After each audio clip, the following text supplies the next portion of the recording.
तमाम तलबा व तालबात फ़ारूक फाउंडेशन ऑनलाइन स्कूल के ज़रिए यकसा नसाब के मुताबिक तालीम हासिल करें। अगर हमारी वीडियोस पसंद आएँ तो चैनल को सब्सक्राइब करें और दोस्तों के साथ शेयर करें और बेल आइकन को लाजमी प्रेस करें ताकि आने वाली नई तालीमी वीडियोस आपको मिल सके। बच्चों, ऑनलाइन स्कूल से आप मुकम्मल तालीम हासिल करके बोर्ड का इम्तिहान बराए जमात नहमो दहम बेहतर तौर पर पास कर सकते हैं। आप अपनी उम्र और तालीम के मुताबिक मज़ीद तालीम हासिल करें। वालिदैन से फ़ोन या कंप्यूटर पर हमारी वीडियोस के ज़रिए तालीम हासिल करने की दरख्वास्त करें। रोज़ाना 1 से 2 घंटे ऑनलाइन पढ़ाई करें और जब आप स्कूल जाएंगे तो आपको मज़ीद किसी मदद की ज़रूरत नहीं होगी। इस तरह पढ़ाई करके आप अपना वक्त और वालिदैन के अखराजात में बचत कर सकते हैं। ऑनलाइन स्कूल की कोई फ़ीस नहीं है। जूम पर भी क्लासेस का फ़ायदा उठा सकेंगे। हर क्लास और हर मज़मून की मुकम्मल तालीमी वीडियोस मौजूद। आज हम लोग एक्सरसाइज 1.6 क्वेश्चन नंबर 5 और 6 इसको देखेंगे। और जैसे कि हम लोगों ने इस एक्सरसाइज के पहले भी क्वेश्चन जो हैं वो सॉल्व किए और आपको बल्कि मैंने इक्वेशंस के फॉर्म में ये जो आपके वर्ड्स में क्वेश्चन लिखे हुए हैं स्टेटमेंट्स के अंदर, इनको इक्वेशंस में बना के आपको बता दिया क्वेश्चन नंबर 2, 3 और 4 को। ठीक है, और 5 और 6 जो हैं ये हमारे रह गए थे। ठीक है, तो 5 और 6 इनको आज मैं आपके साथ शेयर करूंगा और आप लोगों ने बाकी सेम एज इट इज़ ऐसे ही लेके चलना है। मैट्रिक्स इन्वर्जन मेथड और क्रैमर्स रूल के जरिए इनको सॉल्व आउट करना है हर क्वेश्चन को। ठीक है, तो आपको जैसे मैंने पहले अपनी एक वीडियो में बताया था कि आपको जो लॉन्ग क्वेश्चन आएगा वो क्वेश्चन नंबर 1 जो है एक्सरसाइज 1.6 का, उसमें जो 8 पार्ट्स आपको गिवन हैं इक्वेशंस की फॉर्म में, उन्हीं में से ही आएगा और उनमें से भी 80% चांसेस हैं कि आपको क्रैमर्स रूल जो है वो आप बताएंगे, उस मेथड से आप इसे सॉल्व करेंगे। अदरवाइज मैट्रिक्स इन्वर्जन मेथड जो है उससे 20% उसके चांसेस हैं, अगर वो आ जाए तो आ जाए, वरना 80% चांसेस, 90% बल्कि चांसेस आपके क्रैमर्स रूल के ही हैं। और ये आपका क्वेश्चन एक आता है इन्हीं 8 पार्ट्स के अंदर से। बट चूँकि आप लोग अपना सिलेबस जो है वो इस क्वेश्चन को इंश्योर करेंगे कि आपका कहीं से भी आ जाए तो आप इसे कर लें, क्योंकि स्टेटमेंट्स को इक्वेशन में बनाना है और कुछ नहीं करना, बाकी आगे एज इट इज़ वैसे ही जैसे हम प्रीवियस वीडियो में क्रैमर्स रूल को क्वेश्चन नंबर 1 और मैट्रिक्स इन्वर्जन को क्वेश्चन नंबर 1 में ही वो यूज़ करते हैं। ठीक है, सो अब हम लोग क्वेश्चन नंबर 5 जो है, क्वेश्चन नंबर 5 इसको हम लोग स्टेटमेंट्स में है, स्टेटमेंट्स में है तो हम लोग इक्वेशंस में जाएंगे। ठीक है, ताकि आप इजीली इसे सॉल्व कर सकें। ठीक है, सो इक्वेशन को आप लोगों ने समझना है कुछ यूं कि आपके पास क्वेश्चन नंबर 5 पेज नंबर 28 पे है, one acute angle of a right triangle is 12 degree. ठीक है, राइट ट्राइंगल, ठीक है, ये आप फोकस करें राइट ट्राइंगल वर्ड पे। ठीक है, आगे देखें आपके पास लिखा मोर than twice the other acute angle, find the acute angles of a right triangle. ठीक है, ये आपके पास एक शॉर्ट सा क्वेश्चन था। ठीक है, उसमें आप लोग क्या समझे ये अभी मैं आपको बताने लगा हूँ। इसकी स्टेटमेंट्स के हम लोग इक्वेशन फॉर्म में जाएंगे। Question number 5 solution. ठीक है, सो हम लोग एज्यूम कर लेते हैं, लेट कर लें आप acute angles of right angle triangle are x and Y. ठीक है, लेट कर लीजिए, आप लिखेंगे एक्यूट एंगल्स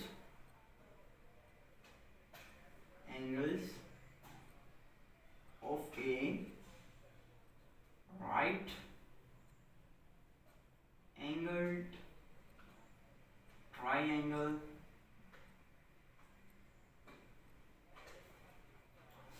are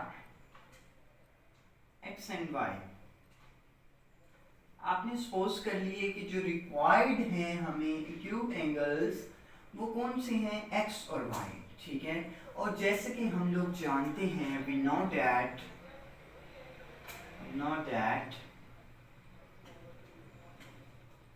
कि आपके पास लिखा हुआ है, स्टेटमेंट को पढ़ें, one acute angle of a right triangle इन्होंने कहा। तो इससे हम लोग राइट ट्राइंगल से एक इक्वेशन बना सकते हैं, x plus Y equals 90 degree. ठीक है, ये आपके पास एक इक्वेशन आ गई। ठीक है, सो अब नेक्स्ट जो है, according to the given condition, जो हमने बात बतानी है वो क्या होगी। ठीक है, यहाँ पे आप लिखेंगे according to the given condition,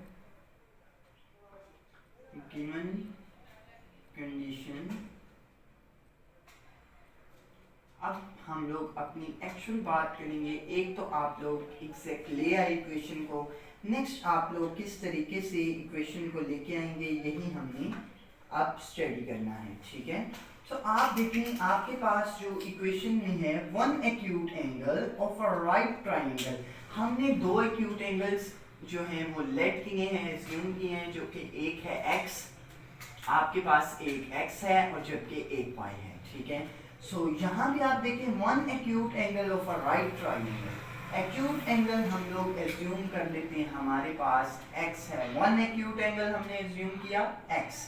ठीक है, ये हम लोग सेकंड इक्वेशन बनाने जा रहे हैं, one acute angle of a right triangle is 12 degree. ठीक है, स्टेटमेंट को देखिए, one acute angle of a right triangle is 12 degree, more than twice the other acute angles, more than twice. ठीक है, यहाँ पे सबसे पहले आप यहाँ देखें, one acute angle of a right triangle, question number 5 के स्टेटमेंट देखें, one acute angle of a right triangle, एक एक्यूट एंगल राइट ट्राइंगल का, जो कि हमने दो एज्यूम किए थे, उनमें से एक ले लिया x। ठीक है, आगे आपके पास क्या लिखा हुआ है, इज का मतलब इक्वल लगा देंगे आप लोग। ठीक है, इसका मतलब इक्वल। ठीक है, 12 degree more than twice the other acute angle, more than twice, twice का क्या मतलब है, ट्वाइस का मतलब होगा 2। ठीक है, अदर एक्यूट एंगल कौन सा था, एक x है और एक y है, अदर एक्यूट एंगल y आ गया। 12 डिग्री आपके पास लिखा हुआ है, आप लोग इसमें 12 ऐड करेंगे 12 डिग्री को। ठीक है, अब आपको बेहतर तौर पर इस स्टेटमेंट की समझ आएगी, one acute angle of a right triangle that is x, आगे उसमें लिखा हुआ है इज मतलब equal 12 degree more than twice. ठीक है, 12 डिग्री आ गया, 12 degree more than means add करना है हमने। ठीक है, twice the other acute angle, twice means two, other acute angle जो हमने सपोज किया था वो क्या है, y। सो ये थी हमारी सेकंड इक्वेशन। उम्मीद है मुझे आप लोगों को इजीली समझ आ चुकी होगी जो मैं बात करना चाह रहा हूँ। ठीक है, सो यहाँ तक हमने इक्वेशंस अपनी दो लिखी। ठीक है, अब हम लोग इसे मैट्रिक्स फॉर्म में भी देख लेते हैं कि मैट्रिक्स फॉर्म में इसे किस तरह लिखा जाएगा। ठीक है, इसको सिंप्लीफाई कर लें आप लोग, x plus Y equals 90 degree, यहाँ पे भी आप लिख लें x माइनस 2y इक्वल्स 12। इसको आप लोग सेकेंड इक्वेशन कहते हैं। ठीक है, हमने तरतीब में लिख दिया इसे, जैसे कि फर्स्ट इक्वेशन थी वैसे ही हमने सेकेंड इक्वेशन भी लिख ली, ताकि इजीली जो है आपके सामने हर चीज़ क्लियर हो जाए। ठीक है,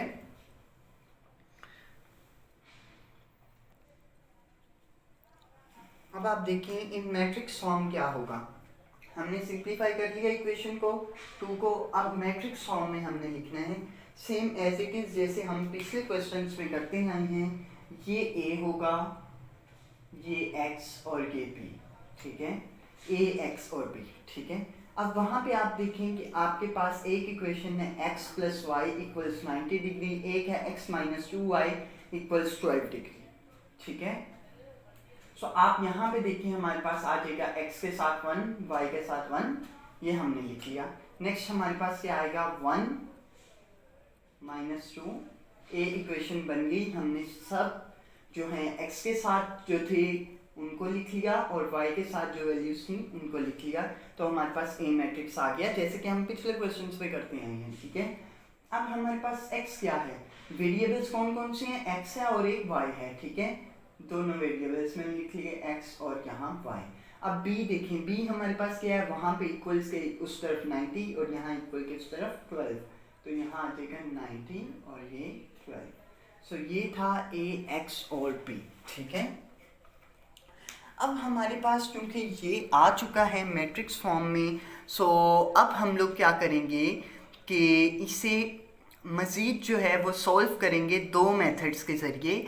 एक होगा बाय क्रैमर्स रूल और एक है बाय मैट्रिक्स इन्वर्जन मेथड। सो मैंने आप लोगों से कहा था कि मैं आपके साथ एक क्वेश्चन जो है वो शेयर करूँगा, जो भी इन स्टेटमेंट्स वाले क्वेश्चन में से पूरा एक क्वेश्चन आपके साथ मैं शेयर करूँगा। सो आज मैं आपके साथ यही वाला क्वेश्चन जो है वो शेयर कर देता हूँ, बल्कि आप लोग ऐसा करें कि ये वाला क्वेश्चन तो मेरे ख्याल में सिंपल ही है, आप लोग खुद भी कर सकते हैं क्योंकि ज़्यादा वैल्यूज़ नहीं है कोई इतनी एज सच।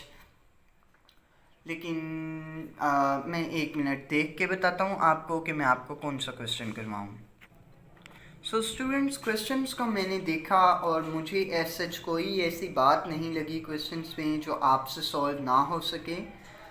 सो इसमें क्वेश्चन नंबर 4 है, उसमें आप लोगों को कन्फ्यूजन आ सकती है। फाइंड 3 एंगल्स उन्होंने लिखा हुआ है ऑफ द ट्राइंगल। ठीक है, क्वेश्चन नंबर 4 की मैंने आपको इक्वेशंस को समझा दिया था, स्टेटमेंट्स को इक्वेशन में चेंज करके, और उसमें आपको कुछ मैंने बता दिया था कि आगे आपने क्रैमर्स रूल और मैट्रिक्स इन्वर्जन मेथड से इसको सॉल्व आउट करना है। तो यहाँ पे आप लोग देखें कि आपके पास लिखा हुआ है find 3 angles of the triangle, question number 4 में। ठीक है, सो ये 3 एंगल्स देख के आपने घबराना नहीं है, क्योंकि सबसे पहले आप इस चीज़ पे फोकस करें कि आपने जो एजम्पशन की हुई है, जो एज्यूम किया हुआ है, जो लेट किया हुआ है क्वेश्चन के शुरू में, वो ये था कि आपने दो जो हैं एंगल्स ऑफ ट्राइंगल जो हैं थर्ड एंगल ऑफ ट्राइंगल आपने एक लेट किया जो कि था y, और जबकि आपने 2 एंगल्स जो थे ट्राइंगल के जो इक्वल थे वो x एग्ज्यूम किया था, x एग्ज्यूम किया था। ठीक है, सो जब आपका फाइनल में आंसर जो x का आएगा उसको आपने 2 दफ़ा लिख देना है। ठीक है, जैसे कि आपका लास्ट पे 2 वैल्यूज़ आती हैं, एक x की और एक y की। लेट्स सपोज आपका x आ गया 49 डिग्री और आपका y आ गया 50 डिग्री। ठीक है, ये जो एंगल्स आपने बताए हैं इसका ही मैं बताने लगा हूँ। आपकी इक्वेशन बनी, उसमें लेट्स सपोज करें क्वेश्चन नंबर 4 में, और आपने क्या करना है, 3 एंगल्स फाइंड आउट करने हैं। कितने? 3 एंगल्स फाइंड आउट करने हैं। उसमें एक तो है आपका y आपने लेट किया था, और एक आपने जो थर्ड एंगल था, थर्ड एंगल जो आया है आपने y लेट किया था, और जबकि आपने 2 इक्वल एंगल्स जो हैं एंगल्स वो कौन से एज्यूम किए थे, x एज्यूम किया था। ठीक है, x को आपने 2 इक्वल एंगल्स एज्यूम किया था। ये क्वेश्चन नंबर 4 की बात कर रहा हूँ, 2 डिफरेंट एंगल्स एज्यूम किया था। सो आपके पास ये आई, आपने x का मैट्रिक्स लिखा, आपका x और y आया। ठीक है, आपकी इक्वेशन इसी तरह की कुछ बनी उस क्वेश्चन में। ठीक है, वैल्यूज चेंज थी, मींस बाकी x y आपके 2 ही वेरिएबल्स मौजूद थे। ठीक है, सो आपने क्या करना था, जो x आपका, फर्ज करें इस क्वेश्चन को सॉल्व आउट करते हुए आपका x आ गया 50 डिग्री, और जबकि आपका y जो है वो आ गया 96 degree.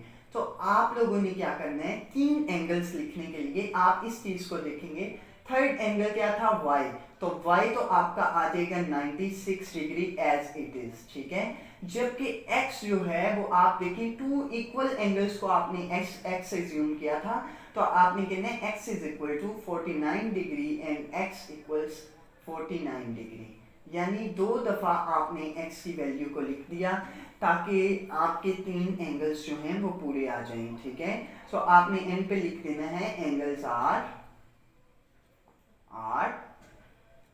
96 degree, 49 degree and 49 degree. ठीक है, सिर्फ इस तरह का क्वेश्चन है वो, तो आपने उसको देख के कुछ भी परेशान नहीं होना कि ये आप क्वेश्चन सॉल्व नहीं कर सकते। ठीक है, वो भी आप लोग इजीली कर लेंगे। ठीक है, आपको मैंने सारा सिनेरियो तो बता दिया, अब तो मुश्किल ही नहीं करना। ठीक है, अब आपका नेक्स्ट क्वेश्चन जो है वो क्वेश्चन नंबर 5 था, जो कि अभी मैंने ये आपके वाइट बोर्ड पे आप देखेंगे, आपको मैंने क्वेश्चन नंबर 5 की स्टेटमेंट्स बता दी, उसको मैट्रिक्स फॉर्म में करके बता दिया। अब नेक्स्ट आप लोग इसे खुद करें और प्रैक्टिस करें, अपनी मैक्सिमम प्रैक्टिस आपके रिक्वायर्ड होगी इन क्वेश्चंस में, तो आप लोग इंशाल्लाह आपके नंबर्स आ जाएंगे। ठीक है, सो इन क्वेश्चन को आप लोग प्रिपेयर कर लें, इंशाल्लाह आपका एक लॉन्ग का एक पार्ट जो है वो क्लियर होगा। और वो आएगा कहाँ से?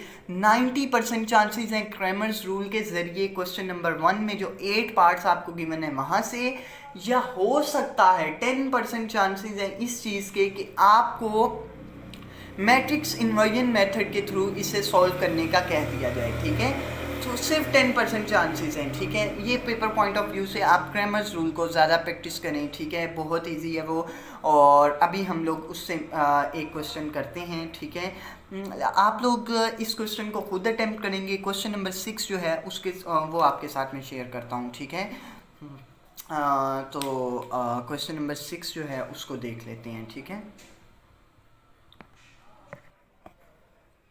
सो क्वेश्चन नंबर 6, ठीक है, ये आप लोग देखें कि आपके पास बुक में स्टेटमेंट लिखी हुई है, 2 cars that are 6 kilometre apart are moving towards each other। 2 गाड़ियां हैं, वो एक दूसरे से 600 किलोमीटर के फासले पर है। ठीक है, ये गाड़ी इस गाड़ी से 600 किलोमीटर दूर है। ठीक है, और ये आपस में एक दूसरे की तरफ आ रही हैं। ठीक है, अब देखें, their speeds differ by 6 kilometre per hour and the car are 123 kilometre apart after 4.5 hours, find the speed of each car. ठीक है, सो यहाँ पे आप लोग अस्यूम करेंगे, यहाँ पे आप लोगों ने find the speed of each car करनी है, तो आप लोग इधर एज्यूम करेंगे required speed of cars, required speed of cars are x and y. जो 2 गाड़ियां हैं, हम लोग एक्स और वाई जो है उन्हें एज्यूम कर लेते हैं, तो एक एक्स है और जबकि एक वाई है। ठीक है, रिक्वायर्ड है हमें स्पीड दोनों की गाड़ियों की, और हमने इसको क्या करना है, बताना है कि उनकी स्पीड क्या होगी। ठीक है, so X according to the given condition, अगर हम लोग देखें according to given condition, given condition के अगर देखा जाए तो इसमें लिखा हुआ है 2 cars that are 600 kilometer apart are moving towards each other. Their speeds differ by 6 kilometer per hour. Their speeds differ by 6 kilometer per hour. आप इस चीज पे फोकस करें कि their speeds, यहाँ पे जहाँ पे each other है इसके आगे देखें their speeds differ by 6 kilometer। ठीक है, differ का मतलब होता है माइनस। हमने स्पीड्स को क्या एज्यूम किया, required speed of cars that are x and y, their speeds, जो स्पीड है वो किनकी है, एक्स वाई की, differ by, differ mean minus 6 kilometre, 6 kilometre. ठीक है, 6 लिखते हैं आप। ठीक है, x माइनस वाई इक्वल। अब आप देखें कि आपके पास एक इक्वेशन आ गई जिसको हमने इक्वेशन नंबर 1 कह दिया। ठीक है, अब यहाँ पे आप देखें कि आपने एक इक्वेशन फाइंड आउट की इस जरिए कि their speeds differ by, speeds को हमने एज्यूम किया x और y। ठीक है, differ by, differ means minus 6 kilometre per hour. ठीक है, and the cars are 123 kilometre apart after 4.5 hours। So next equation हमारे पास क्या बनेगी, दो गाड़ियां हैं x और y, दो गाड़ियां हैं जो कि है जिन्होंने 4.5 किलोमीटर वो सफर करती आई, ठीक है। दो गाड़ियां 4.5 आवर्स से सफर कर रही हैं पर आवर से, ठीक है। तो और उनके दरमियान अब फासला कितना रह गया, 123 किलोमीटर का, 123 किलोमीटर का फासला रह गया उनके दरमियान। 4.5 आवर्स से वो आपस में एक दूसरे की तरफ आ रही हैं। तो x प्लस ये हमने रिमूव कर देते हैं हम, ठीक है। और यहाँ पे देखें आप आ जाएगा x प्लस वाई इक्वल्स, पहले कितना था 600 किलोमीटर, ठीक है, अपार्ट थी, अब 123 किलोमीटर अपार्ट रहेंगी। तो 123 को हम लोग लेस कर देंगे अंदर से, तो हमारे पास आंसर आएगा जितना वो ट्रेवल कर चुकी होंगी, ठीक है। अब देखें कि आप लोग x प्लस वाई है, ठीक है। तो आप लोग देखें कि 4.5 आवर्स हमारे पास आया है, 4.5 आवर्स, ठीक है। तो 4.5 आवर्स का क्या मतलब होगा, आप लोग देखें कि आपके पास 4.5 आवर्स है, 4.5 आवर्स, तो ये किसके इक्वल होगा, 9/2 के। किस तरीके से 4 2s are 8 और 1 अंदर ऐड होगा 9 डिवाइड बाय 2, वैसे ही, ठीक है। ये आपके पास आया, ठीक है। आप लोग क्या करेंगे कि x और y को इसके साथ मल्टीप्लाई करेंगे, 9/2 multiply by x plus 9/2 multiply by y equals 600 minus 123। आप देखें कि आपके पास यहाँ पे आप 1/2 कॉमन ले लें, 9x प्लस 9y आ जाएगा इक्वल 600 माइनस 123। तो आपके पास आ जाएगा 477 आपके पास आया। आप इसको 9x plus 9y equals 477 into 2 करेंगे तो आपके पास आंसर क्या आ जाएगा, 477 को 2 के साथ मल्टीप्लाई 954 आएगा, 54। आप देखेंगे आपके पास इक्वेशन बनेगी 9x 9y इक्वल्स 954। इसको आप लोग कह देंगे इक्वेशन नंबर 2, ठीक है। इस तरीके से आपकी इक्वेशन नंबर 2 आ गई। अब आप क्या करेंगे, यह सिंपल इज दैट, आपको क्या बताया मैंने कि दो गाड़ियां आपस में 600 किलोमीटर के फासले पर थीं, लेकिन 4.5 घंटे जैसे ही गुजरे हमने दोनों की स्पीड्स को 9/2 से मल्टीप्लाई किया जो कि 4.5 ही बनता है, ठीक है। उससे हमने मल्टीप्लाई कर दिया दोनों की स्पीड्स को, और 600 किलोमीटर अपार्ट थी पहले, और बाद में कितनी किलोमीटर अपार्ट रहेगी, 123 किलोमीटर अपार्ट। इसको इसमें से माइनस कर दिया और हमारे पास ये फाइनल आंसर आया, कॉमन ले लिया 1/2 जो है उसको 477 से मल्टीप्लाई किया, क्योंकि यहाँ डिवाइड था उधर जाके मल्टीप्लाई हो जाना था, और हमारे पास एक सेकेंड इक्वेशन आ गई। अब जैसे ही हमारे पास सेकेंड इक्वेशन आई है, अब हम क्या करेंगे कि इसे मैट्रिक्स फॉर्म में लिखेंगे। देखिए ज़रा आप मैट्रिक्स फॉर्म में किस तरीके से लिखेंगे। आपकी इक्वेशन 1 क्या थी, x माइनस वाई इक्वल 6, तो 1 और -1 वहाँ से हमारे पास आए x और y के साथ जो थे, और नीचे हमारे पास क्या है 9x प्लस 9y इक्वल्स 954, तो नीचे हमारे पास आ गया एक 9 और दूसरा भी 9, ठीक है। और नेक्स्ट हमारे पास वेरिएबल्स हैं जो कि हैं x और y, और नेक्स्ट हमारे पास क्या है, इक्वल्स के दूसरी तरफ इसके 6 है और इसके 954, ठीक है। तो ये हमारे पास ये वैल्यूज आ गई जो हमने आज क्वेश्चन को सॉल्व आउट किया, ठीक है। सो आगे हमारे पास वही ये a हो जाएगा, ये x है और ये b है, वो आगे क्रैमर्स रूल और मैट्रिक्स इन्वर्जन मेथड से करेंगे। सो अभी मैं आप लोगों को नेक्स्ट वीडियो में इसका जो है वो सॉल्यूशन प्रोवाइड करता हूँ, आपके सामने इसको सॉल्व आउट करूँगा, और ताकि वीडियो जो है वो ज़्यादा लंबी हो जाएगी अगर मैं इसी वीडियो में बनाऊँगा तो। और आपके साथ ये जो MCQs हैं ऑब्जेक्टिव्स के भी क्वेश्चन की शेयर करूँगा, ठीक है। सो मिलते हैं नेक्स्ट वीडियो में, तब तक के लिए अल्लाह हाफिज़।